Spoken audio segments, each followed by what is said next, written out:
I'm excited to be joined today by Elizabeth Greene from Jungler, and she's going to be teaching us 3 advanced PPC techniques. So, Elizabeth, as we talk today, you're going to be teaching. I'm going to be poking and asking some questions. Excited to have you on. Thanks for coming on. Yes, no, I'm stoked. I'm stoked. These are my favorites.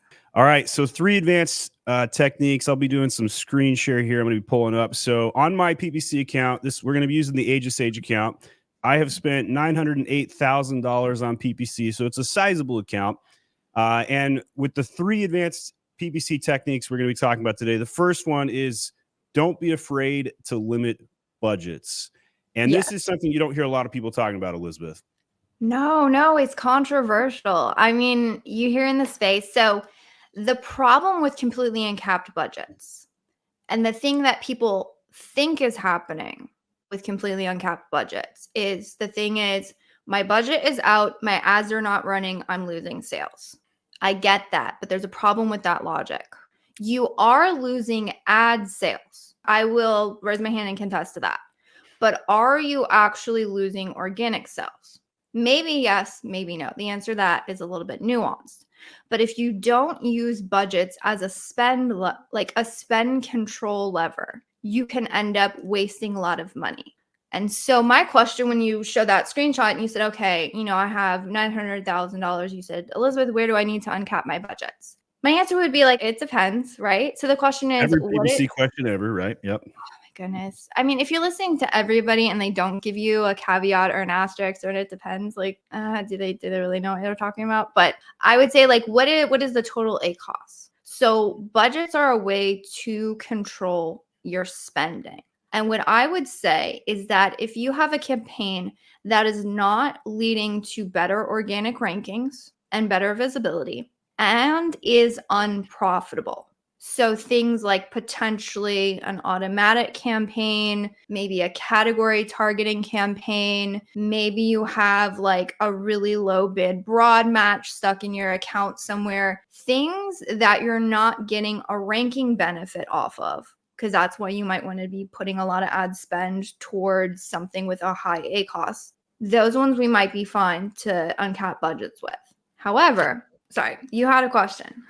So I've got a campaign up here, $30 in daily spend. So this is one where we could argue it has a low daily cap. Mm-hmm. And we've spent, and it happens to also be my highest spend campaign in the last 30 days with $454. Mm-hmm. So this would technically be following your advice to have a daily cap. But my question for you is this: why wouldn't I just want to manage this by lowering the bids and trying to maximize that $30 as far as possible versus saying lower it down to $25 bid or using a campaign constraint even more? That is a great question. And there's 2 reasons for that. One, and this actually goes for ranking campaigns. I just told you not to cap ranking campaigns. I'm going to give the argument for potentially capping them. Again, be careful with this technique. We said this is going to be more advanced. This is a more advanced tactics here.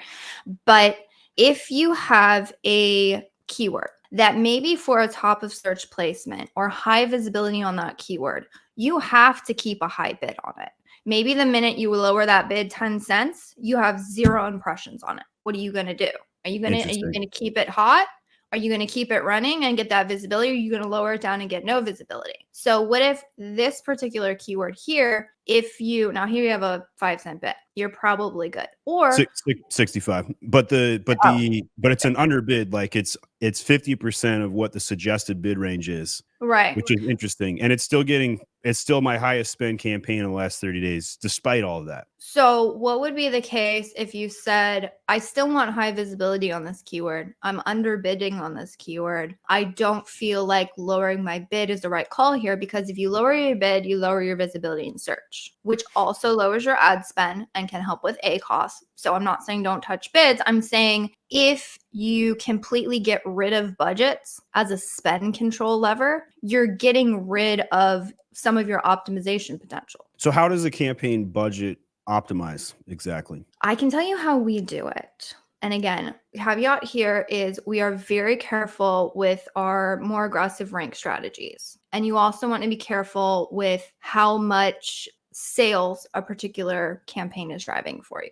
So it's a little bit like how you do bid management, where you go, oh, this keyword's really important to me. I'm probably not going to lower it as much. Oh, this keyword, I don't care about it. I'm going to chop it in half because, who cares if I get visibility? It's a little bit the same way with campaign budgets. You want to be strategic here, but you can look at your overall ACOS performance for the entire campaign, which of course is going to include all your ad groups and it's going to include all of your targets. And I can say, what ACOS is this campaign running at? And then what would my ad spend have need to have been given my conversion rates and my CPCs and how this is performing? What would my ad spend have needed to be to hit my target ACOS? And you can actually adjust your budget based on that. Does a campaign budget affect ACOS? It affects your entire account's overall ACOS, yes. How? Think of it like pieces of a pie, right? So I got, somebody was greedy. They cut, let's say, a double slice, right? And somebody else was, got a little bitty sliver. Well, it's a bit like that with your campaigns and your ad spend. So that big piece of the pie has the biggest impact on the overall pie. It's the biggest piece of it, right? So if that big piece of pie is 25% ACOS, and that tiny little sliver, maybe it's running hot, maybe it's at 100%, your overall campaign performance is going to be much more skewed toward that 25% ACOS than the 100% ACOS. So if we can, by budgeting, control, okay, I'm willing to spend this much on this high ACOS, I'm willing to spend a lot more if I have really good ACOS, then you can actually start manipulating this and adjusting your overall account ACOS based on budgets. All right. So if we look at my campaign here, and I can go back to the campaign level or navigate wherever you want me to here, how do we know if the $30 that is currently on there as a budget cap is the right amount? How would you evaluate that? So it's a little bit of an it depends question. So if I were in your account right now and you said, hey, Elizabeth, does this 30%, does this $30 make sense for me? I would say, one, given your ACOS targets, are you happy with the 45%? And do you really need visibility here? If you said, I'm happy with the 45%, I really want to maintain this amount of impressions on this keyword, I said, you know what, probably leave it alone, right? But if you went somewhere else and you found an auto campaign and you said, well, Elizabeth, this is running at 100% ACOS. It's a little bit high. This one's got a $50 a day budget. That's a little bit high. And you know what? I've got other manual campaigns that I feel like are performing a lot better. Then I would go through and say, all right, can we limit how much ad spend we're putting towards this? So how do I know if I should raise the budget? A great one for that is the budget tab. So if you go into the overall, so like the home, budget tab. Now this gets tricky, right? I had a question the other day. Amazon will pretty much always tell you to increase your budget. Always. Spend more money. If you talk to a rep, they will send you a huge deck on how all of your budgets are running out and how all your competitors are winning and how you're losing and you need to spend more. I've never spoken to an Amazon seller that has used a rep's recommendations twice. They've only used it once and then they always regret it because they wasted thousands of dollars just taking their uploads and running. It's funny how that works. Unfortunately, yeah. So if you go into this tab here, this is going to tell you, look how many sales you missed out. And the other thing is the default columns do not include ACOS, and they do give you ROAS. So if you go to the columns, that drop down on the right where you can adjust what columns you see, you might have it checked, you might not, but by default, the ACOS column is not checked. Yeah. Ditch that ROAS. Who needs ROAS anyway? I just like my ACOS. Right. So I collected that. Right. So what is the overall ACOS target of this account? So I would say on average, probably somewhere around 45%. So this one at the top there is at 43.8. This one's at 86. That one's at 70. So two of them, I would say, are getting close to their time. They're still not out of budget technically, pretty much close to 100%. But those are the two to look at based on the sorting of the budgets here. So this one, you would come in here and you'd poke around and say, hey, based on time and budget, you might increase the budget. Yeah. So this is a great way to spot, because before the budget tab, we had to just look at our account later in the day, and Amazon will still show sort of that out of budget tag on anything that's gone out of budget. So you could do that, but you couldn't see like overall time and budget. So I do really appreciate the rollout of the budget tool. I think it's really helpful. It gives you an idea. Okay, so if my budgets are running out, like you said, this one's almost in budget, for the entire day. So you might be pretty good here. But I do want to say, check your campaign. Like ask yourself, do I want to spend more money at an 86% ACoS when my target is 45? Answer, probably not, right? Most people Probably would not. pick probably not. Probably not. So lowering your bid obviously would be one of the plays, but you're making a pretty strong case here for budget management to protect the overall ACoS in the account. Is that kind of the main Right. thesis here? Yeah. And so the thing would be, it's not that we're never going to increase this campaign, but like you said, bid optimization. But the thing with bid optimization is that takes time, right? You're going to go in, you're going to lower the bids. Oh, that didn't lower the ACoS as much as I needed to. Okay, so I'm going to go in, the next couple days.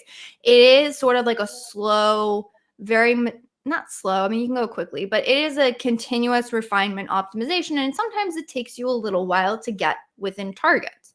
That's expected and that's fine.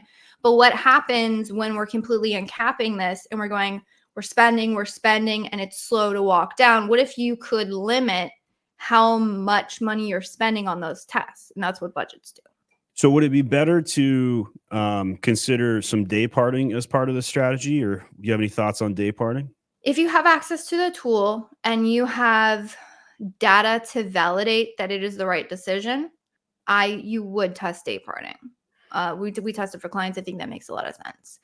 I'm not a huge fan of Amazon's like internal automations. The reason why is they're a pain in the butt to set up. They have to be done on every single campaign. Every single if they just you like to make lots of campaigns, have fun. Here you go. There's no bulk sheet for this one. They just gave us a rule set. Like, okay, you can like manually create these rules and then click. Okay, apply to these campaigns. I would be a happy clam. No, me too. Looking at every single campaign and you name it and you set up your parameters and you click go. Imagine doing that even 50 times. We have a lot. Tens of thousands of campaigns sometimes. Ridiculous. The second thing that's hard with this is there is no clear way to see which campaigns have rules applied. So maybe you go set up a random budget rule. Maybe you go set up a random day parting rule and you're like, why the heck is this campaign doing this? And like 2 months later, after you've been optimizing, trying to figure out what's going on, you go and you deep dive in the campaign. You're like, oh, shoot. I didn't know I had a rule set up here that's been triggering all this stuff. So it's hard to set up. It's hard to find. And when you go to take them down, it's hard to take them down. So for those reasons, we use external automations. You're a little soft on using the internal tools. All right. That's fair enough. All right. So we're going to go to our second topic today, which is match types. And Elizabeth has a very strong position on this. So we're going to be talking about exact, phrase, and broad. Hit me with your position. There is no sacred cow when it comes to match types. They all have their place. So what do you mean by that? I shouldn't just spend 80% of my budget on exact match? I'm going to caveat that with saying I concede that exact match sponsored product targeting is the best like match type and strategy and ad type for aggressive ranking strategies. I concede that. What I will say is that each match type should have its place in an account. So I do tons of audits on accounts all day long. And so when you do a lot of audits on accounts, you start noticing consistency in strategy and consistency in results with specific strategies. Time and time again, every single time I have audited a brand that is only doing exact match ranking strategies. That's all they're focused on is my main keywords and exact match, and we're pushing it. They have good rankings. What they are struggling with is traffic to the listing. They have good rankings. They're like, my rankings are great. I don't know what's going on. I'm struggling. And when I go into their business reports and I look in their sessions are consistently dropping. Why? Because they have good visibility, but they only have good visibility on very specific selective search pages. So you got to go broader than that to get more traffic is what you're saying. You got to go broader. The thing is, I also audit accounts where all they're doing is broad match strategies. It's all autos. It's all broad match. They have no strategic ranking strategies. And they forget to do negations too, don't they? And they do. And there's lots of ways. But the things that all they're struggling with is market share. So they also have a problem with visibility. They also have a problem with their sales continuously declining because they're not maintaining market share because they're focused on all the broad stuff. So what we say, it's like a two-pronged approach. It's like you got to go narrow and aggressive, and you got to go deep and wide and profitable. If you keep those two things in balance, you should be golden. But if you had to pick between the two, which of the one, if you could only use one, which one would you use? Broad or exact? Can I go? I would go broad.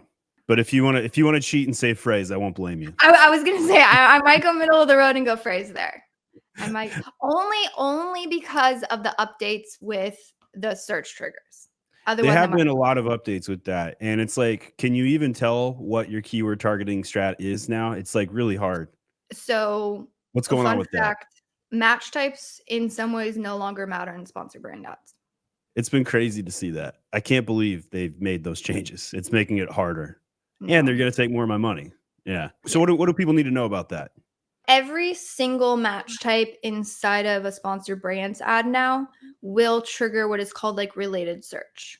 Meaning, so for here, if you had classic example would be like, okay, so you have like soap, right? It might trigger something like body wash. It's related. It's kind of ish, sort of adjacent, but it's not what I was wanting to target with my soap. And so you'll end up with stuff like that. So I might have typed in soap, but I might trigger a body wash sponsored brand. All right. So they're it's almost like category targeting now. Is that kind of what you're saying? Kind of. Yeah. But it's definitely like not exact match anymore. Like you can't run an exact match. Nope. And this happens they rolled it. It was always that way in broad match in sponsored brand ads. That always happened. So consequently, a lot of us advertisers were like, fine, I'm not even going to use broad match in sponsored brand ads. Like, forget it. I'll use phrase and exact. That's fine. And then they roll it out in an exact match. And we're like, what? And then they roll it out in phrase match. And I'm like, then what does it matter what I put anymore? Yeah. There's like no point between the two. All right. So here we have an ad group setup. I've selected an Age of Sage soap just so everybody can see what product we're working on right here. So we've got some classic old-timey wimey soaps, artisan type of angle here. And we're going to scroll down to the keyword section. So if we look at some of this, why is there such a disparity between the bidding amount on some of these keywords? And like, can I even trust this data? So for example, I'm going to add the broad, the phrase, and exact. On the competitor here, Dr. Squatch Soap, why is, for whatever reason, the phrase at 46 cents, but the exacts at $3.69 and the broad at $4.09? Do you have any take on that? I don't know. So people ask me all the time. They're like, do you use Amazon's recommended bidding strategy? And you're asking like, what's the point? Where's the discrepancy? So I get the question, are these useful? And my answer to that is these are all over the place and often wildly off base, but it's the best data we got. Like, so what should I do? Test and see? I would say test and see, and look at it versus what you can afford to spend. So for an example, if you came in, what's the product price? So we got an $18 soap. $18 soap. And what would be the conversion rate? Somewhere around 9%. Okay. So we're looking at roughly 11 clicks. So if we say 11 times 4, we're spending $44 for one conversion. Which is rough. That doesn't make anywhere near sense. So you say, okay. Unless I've got a big budget and I'm okay with losing more money. A lot of money. I mean, that's what? 44 divided by 11. That is 400% ACoS. Yeah. So how do you, so we get like these supplement brands that show up and their bids are always $5 plus. Like, why do they do that? Like, how can I even launch a supplement on Amazon these days? You can. We do. Because that's what the market is calling for. And the second thing that you think I have this one on my desk. Check it out. The knock. There. So what does that one do? Immunity. Immune support. Interesting. Yeah. The reason why a lot of these brands can afford to do this is due to subscribe and saves. Because you have a longer, this gets into like the whole like customer lifetime value, which is a very LTV. All right. Right. Which is a very common thing in the advertising world, much less common to the Amazon ad world. but it's a thing, right? So it's going, okay, if I know that I have, for every X amount of customers, see they have a subscribe and save on this, super, super smart. So they know someone goes, I'll save a little bit. I'll get a subscribe and save. Okay. So then they'll get that continuous purchase. And the thing with subscribe and save, it's good to track it. It's good to get granular with it. An easy way that these data points will show up for you in the supplement category is in your total A costs, right? Because if you're getting those subscribe and save sales, those are trickling in, and then you have that same ad spend, that total sales is growing, which is naturally going to make our total A cost ad spend divided by total sales. So as total sales grows with subscribe and save, I can see that reflected in my tacos. So if we're going to tie this, so we're going to tie this back into one of your earlier arguments that if you use exact match, it's really good for ranking. So like this Knox supplement, NAC supplement right here, 68,000 volume. This product at rank 36 organically, but sponsored rank number 4. So you would argue having an exact match campaign on this would be the only way to move the needle here? No. If you want to get into tactical, it will be the most effective for aggressive ranking strategies. There's sort of like back-end ways you can do this. So yes, I would definitely have an exact match aggressive rank strategy running here at a search volume of, say, 60. Well, let's see. I'm a fan of math. This one's at 68,000.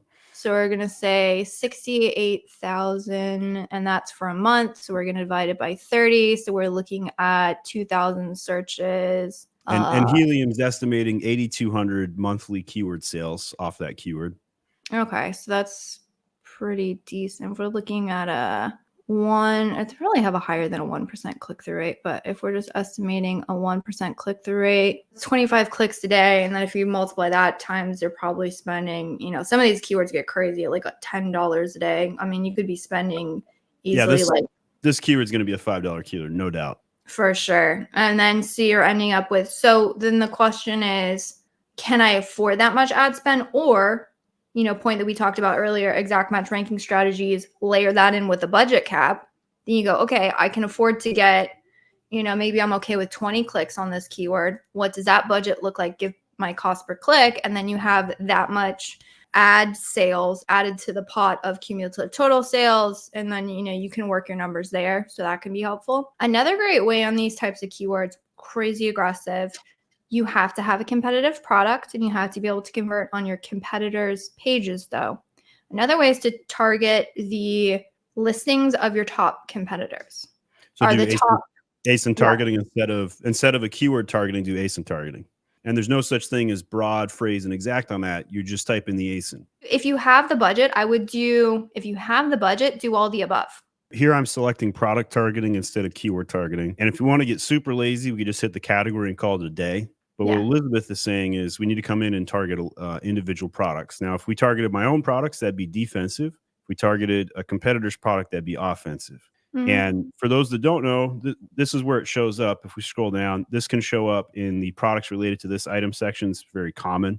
This can be renamed like 3 different things. And then there's multiple rows. So related products right here. And then sometimes there's a 3rd row as well, but we're only triggering 2 on this particular listing. So that's one way to do it. Now, if you go back to Cerebro real quick, let's pop open that top search page you were talking about. So ignore the sponsored. See how those ones at the very top, they have that little gray sponsored. We're not interested in those guys. They've paid to be here, and those can move all the time. We're looking at the ones, so that top one, the one that you purchased, that's the top ranked product. And then we might scroll down and see, okay, what are the Cerebro says it's organic rank 36, but since I bought it, I think they're cheating it to the top. Let's confirm that. I'm going to open an incognito and go to Amazon. We'll see. I'm going to type in, and the search term was Knox supplement, I think, right? Yeah, just Knox supplement. So let's try that out. And let's see what they come up this time. A good tip. Different result. Yeah. So now they're all the way down.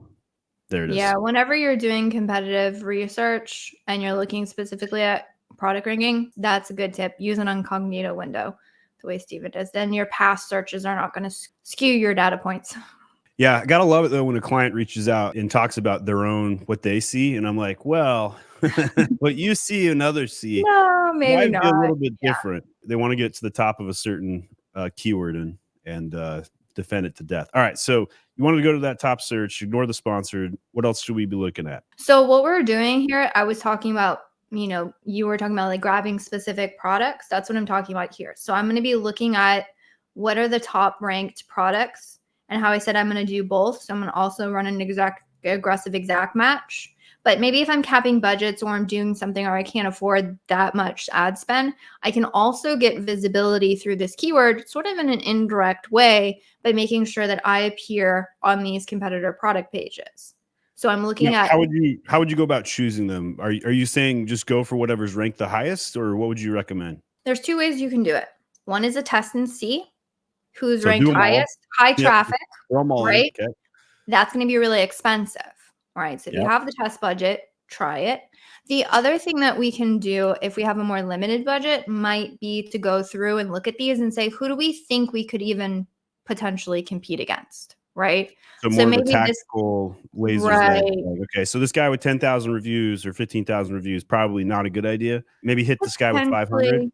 Yeah, or maybe if you have a lower price product, like maybe if you're starting at a $15 price point, you're like, well, that 36 and 59, although they might have higher, maybe they have 60 milligram, pay attention to it. So you're just like, who do I think I have a fighting chance to convert against? And you're looking at page 1 for that. Any other tips on that?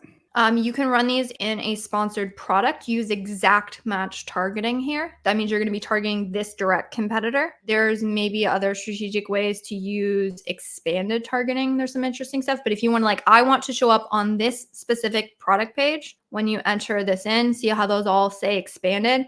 It's like the match types. There's that little checkbox up at the top. So if you uncheck expanded and you check exact, that'll be your exact targeting. So expanded is kind of like broad match, and exact is like exact. Yeah. So Amazon Until they will change the rules again, of course. Amazon will show you 2 products that on that product page, and also on product pages that they deem are related to that specific product. So if we're going tailor focus, make sure we hit that exact check mark. Got it. Okay. Yeah. And you want to go to enter list up there where it says, if you want to plug in your list of ASINs, you're going to hit enter list. You exact match checkbox, drop in all those ASINs you've copied from page 1, and then hit target, and boom, they should be in there. Okay. And nobody has unlimited budget to spend on Amazon. Nope. So if I'm an average day Joe seller, let's say I spend $10,000, $15,000 a month on PPC, how much should I be allocating to product targeting, in your opinion? For us, it's not so much a cut and dry must spend X. It's more like, where are we getting the best performance? So if I'm going to test day 1, maybe I have spent nothing so far, but I have a $15,000 budget in mind for a product. Where should I allocate that, in your opinion? So I'm going to go back to my limited budgets argument and say, put a budget where you have enough, given your cost per clicks, to be able to get enough clicks to actually validate the target. So for example, if you're expecting like a 10% conversion rate, 10 clicks on average, if I have $1, it's going to take me $10 to at least roughly probably 12 to evaluate if I can even potentially get a conversion rate here. So think about it like that. And then I would put a budget maybe slightly above that. So say I have a good test budget, but again, my argument against running completely uncapped, what if I put these in here at $1 but bids, and then all of a sudden this thing goes crazy and I'm getting clicks galore? Fantastic. But I don't know if they convert yet or not. So I know we're going to use the data to make ultimate decisions, but like a starting day 1, should I put 10% into product targeting, 20% into product targeting versus the keyword targeting? I would probably be fine with a 20%. 20%. Okay. You had to nail me down. All right. That's good. It's always good to pin down where you would start, right? You got to have a starting point to go. All right. So that concludes the second topic, the best match type, which there is none. Now for our third topic, we're going to be talking about placement percentages. And this is a very complicated topic because a lot of people are messing this one up and hurting themselves, aren't they? They are. And a lot of people are driving themselves batty when they don't. So tell me what your controversial position is, or what the problem is. The problem is the amount of variables that placement percentages introduce. And so we're talking about campaign bidding strategies, which you can see at the campaign level, and specifically top of search, rest of search, and product pages. And my biggest frustration with this is there's no down voting. There is no down. Can't go negative. You can only go positive. It's like, come on, Amazon. Yeah. You just want more of my money. That's one of the things when I said everybody's driving themselves mad. That's one of the reasons. So if I wanted to only show it top of search, how would I go about doing that? Put a really high bid. When you say high bid, though, like, do you mean percentage, like 100%? Nope. Should I ever do that? Have you ever done that? That might be the better question. Back in the day, yes. Okay, so back in the day, this is everybody's take, right? Put a really low bid, 10 cents, 12 cents, right? Put a 900 top of search placement. And the theory was that you're only ever going to get a high top of search, right? That theory is wrong. All you're going to do is limit your traffic. Okay, so if we went down here and we had a suggested keyword, we're just going to throw a random one in here. So we've got essential oil. We'll just roll with it. And we're doing keyword targeting, manual targeting, and then the campaign bid modifiers. So what you're saying is if the regular suggested bid was 70 cents, I would lower that down hardcore, say 20 cents or something like that. Yes. I'm not saying to do this. I'm saying this is how they used to, right? This is how they used to. They used to, and that's how they tried to do it. And I will say that in theory, it's genius, right? Like, duh, why would you not put a low bid, just circumvent that with the top of search placement, and great, I'm golden, right? And you'll probably find, one, you're probably going to get limited impressions on this campaign. And the second thing is that sometimes you get no impressions, or you do have, most of my placements are coming from top of search. So when this came out and people started to do this, it worked. And then everybody started doing it. And then nobody got as good a success anymore. Is that what happened? It worked sometimes, and sometimes it didn't. And going back to my evaluating a bunch of accounts, noticing correlations, noticing the consistency in a specific strategy, and seeing a consistent negative result from it, every account that I have audited where they're trying to leverage a high top of search placement percentage to get around having to pay a high CPC, all of them can't rank the product. Not even single keyword, exact match, high conversion rate campaigns. None of them can rank the products. So are you saying placement percentage can hurt more than it can help? I'm saying a low bid can hurt more than it can help. Okay. So if we wanted to do this, what would be the right way to do it? Or the date? There's no perfect, like, must do it a certain way. But on a random account, random category, day one, how would you set this up under normal circumstances with no exception? We're saying this is a ranking keyword, I want to rank on this. I want high visibility. I want high top of search. I know we just talked about how suggested bids are a little bit finicky, but I also told you that's all we got to work with. I would go suggested bid. I would go at the high end or even potentially higher than the top of search suggested. Okay. So 0.88. But this is for an aggressive strategy. Okay. This is an aggressive strategy. But if your goal is high top of search visibility, do that. Either don't even mess with placement percentages right out of the gate, or put something small like a 10 or 20% if you want. Okay, so we'll start at a 15, market in the middle there. So a lot of people in 2024 are still saying, oh, you should use 30, 35% placement bids. But you, on an aggressive campaign, we're saying 15. Tell me why. I'm saying 15 to start, because I don't know how this is going to interact. But if I see this and it works, and I'm like, all right, 15 is great. I'm happy with the ACoS. I'm getting high visibility. My ranking's improving. All things are good. I'll probably go in. I would go in here and adjust it. I'm going to reevaluate and readjust no matter what settings I have initially.